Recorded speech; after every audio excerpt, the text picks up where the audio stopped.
Naging pusa sila, ang kakaibang mag-ama na dumating sa amin, paranormal encounter.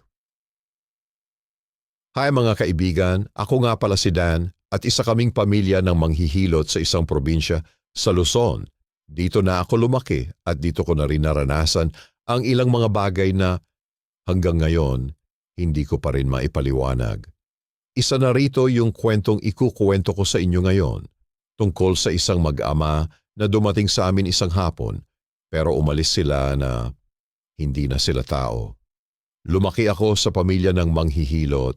Si Tito ang pinakamagaling sa amin.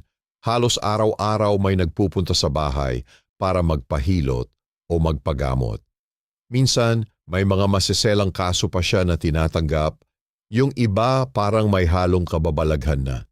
Isang hapon, habang nag-aayos kami ng mga gamit ni Tito, may dumating na mag-ama.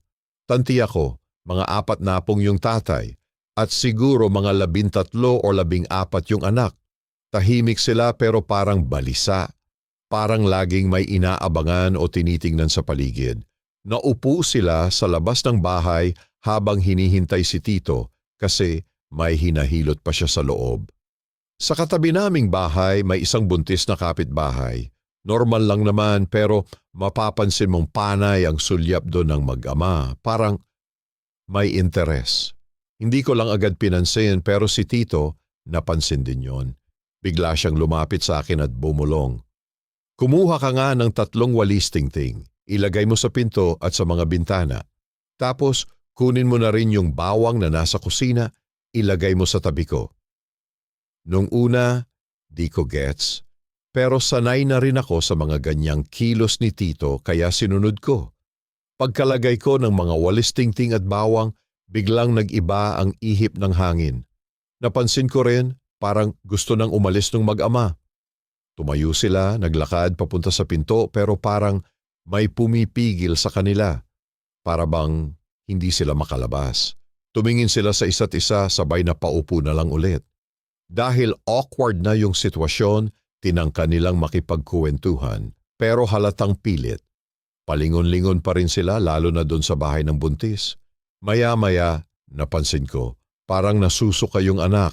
Yung tatay naman, napapahawak sa ilong niya. Doon ko naisip, baka sa bawang.